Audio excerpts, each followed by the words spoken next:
What is up, YouTube? Excuse me. It's me, the Artisan MC, on my morning drive. So, like, share, subscribe. Just want to sure you feel so far. So, what do I have to say today? I watched the Skeleton Crew last night, and I saw some people did some reviews. I haven't watched them yet, just to see what my counterparts are saying in the geek space about this show. And one thing that sticks out from the show last night is looks like they spent more money on it. There was a special effects scene that looked pretty good, which made me wonder where all that money came from and what Star Wars shows didn't get that money. Now, the show moved pretty fast, which was kind of entertaining. And it has some decent enough plot points thrown in there to make you wonder about the main character, or Jude Law's character. I should say that because I keep forgetting what the hell his actual name is supposed to be, but I do like the name Crimson Jack a lot better than Captain Silvio or whatever his fake Jedi name is.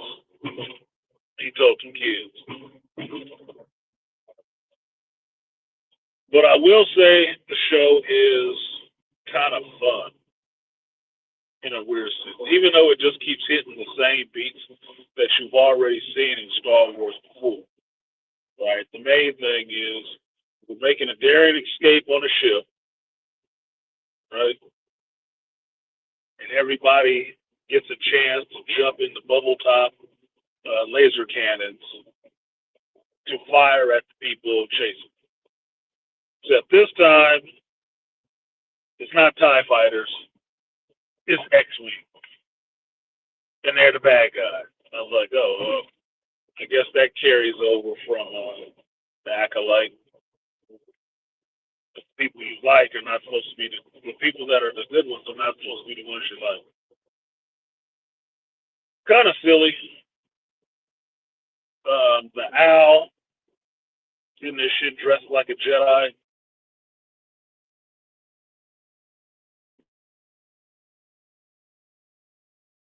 Does have owl motif in it. I'd pull it into there. But even still, this is still looking like, a kid's movie you might have seen before. And that's the easiest way to describe it. It has those touches of a kid's movie you might have seen before and a couple of old standards from Star Wars. This motherfucker's trying to die today with all of us. So, it's fun, but I'm still reserving judgment in that sense because it's just kids. I had the weird observation that all the boys in this are shorter than the girls. The girls are a lot taller than them. I really wonder how that happened since, boys are supposed to have testosterone. Yeah, you know how it works in Hollywood. An 8-year-old doesn't necessarily play 8-year-old. Not necessarily. For sure. Oh, well. Beyond that, the show is fun. I'm doing episodics for that show. I don't think it's that damn deep. But I am enjoying the fact that Lucasfilm can actually do a show with new characters and slightly make it entertaining. That's about it. Other than that, I was reminded that Andor is coming back in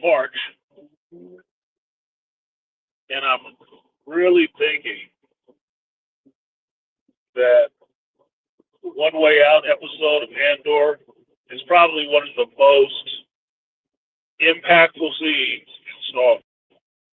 I put that up there with Vader telling Luke he's his father, cutting off his freaking hand, Han saying, I love you. Han shot first. I'll put that in there. That's one of the most impactful scenes in Star Wars. Because that Kino Loy speech about getting out of that prison, and that gets me every time. I watch Andor season 1 all over again, and that scene, that episode was like, damn, let's go. That wasn't let's fucking go. It's good, Malika. So, I almost watched Andor again last night after the skeleton went off because they had the nameplate up there for Andor, and I'm like, that was the first thing I thought of when I saw it. Comes back in March, and we got to watch Kilo Loy's speech. And thinking about it right now, along with Luthen's speech about sacrifice. Those are some of the most impactful scenes in Star Wars now. They are. But it might be lost on people who didn't watch Andor because they didn't know anything about the character, even though they say they liked Rogue One.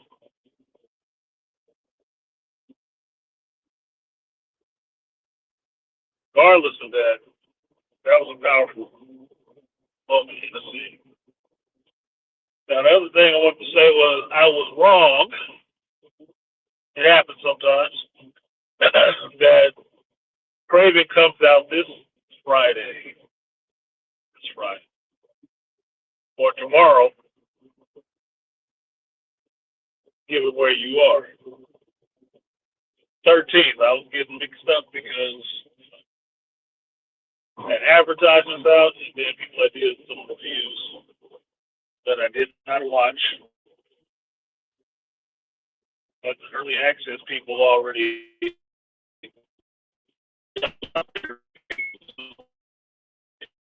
pleasantly spoiled for you, or infuriatingly spoiled for you.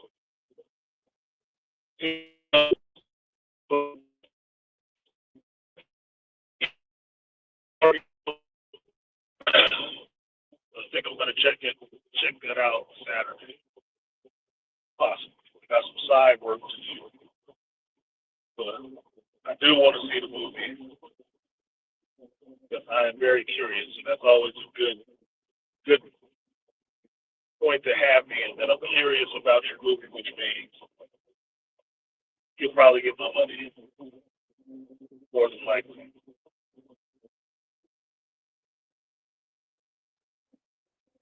What else did I have to say? Probably didn't have to say much. Should just sat and baked. I think I paid another random dog. Paid for this. So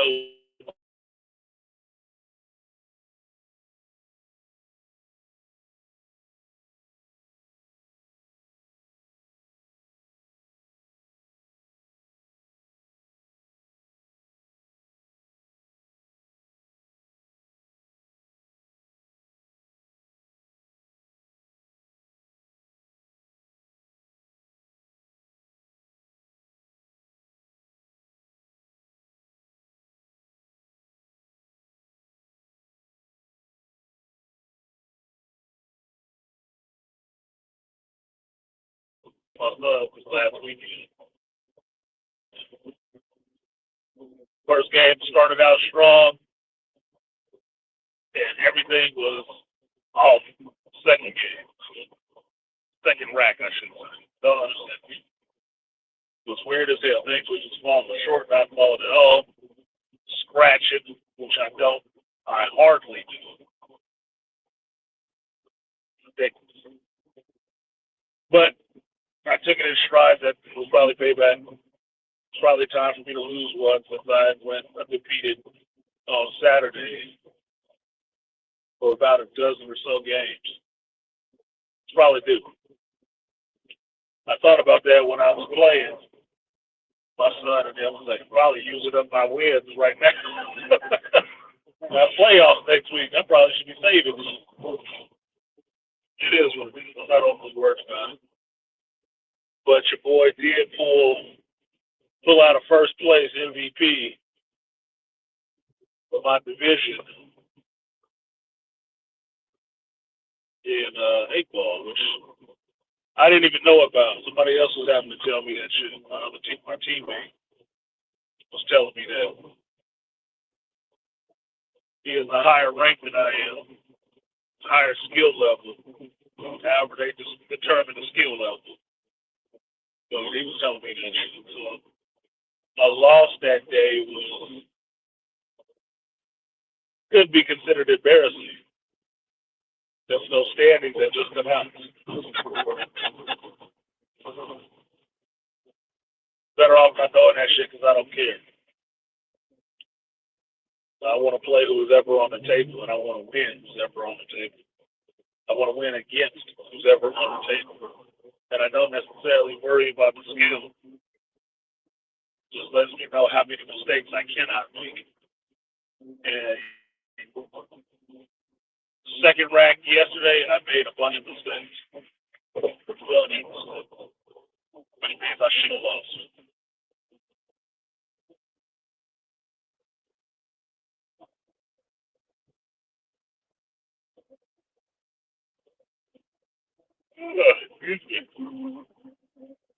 But next week is another round. My team did good. All the rest of us won our matches. So we came out victorious. Got one more to go. During this little playoff shit that we do. My 9-ball team, we got match tomorrow, then it's playoffs. A 9-ball division. So that should be fun because my 9-ball stats were a lot better than my 8-ball stats, which is interesting.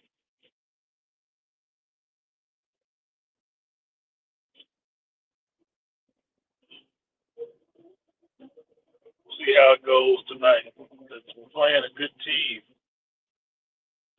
I played them before. We played their captain before, which is like 3 levels above me. And he shoots good. But the one on the team that I want to play is the one I haven't played. And he shoots really good. He's the dude I want to play against. And my team might not appreciate it if I play against him and lose. I'll appreciate it because he's a really good player. He doesn't miss a lot of shots. He's a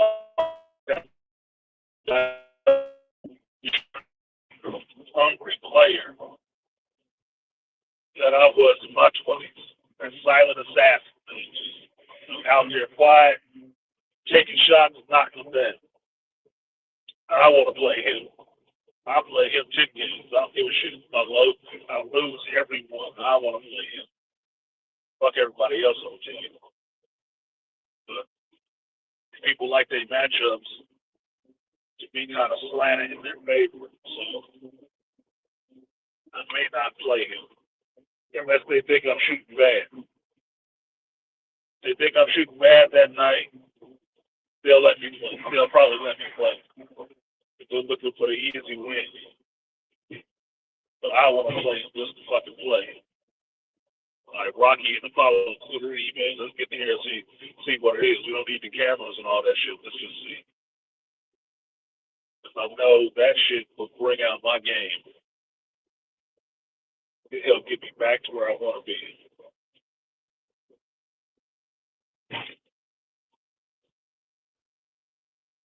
I want to see him pressed. And I have not seen that. I have not seen him pressed when he's playing. He's locked in all game.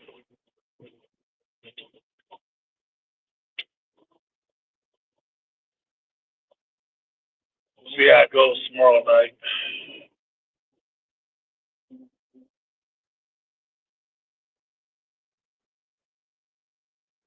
Oh, shit.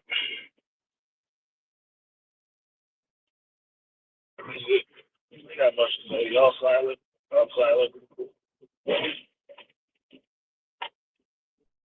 So I think I'll drop it right there. Drop it like it's cold.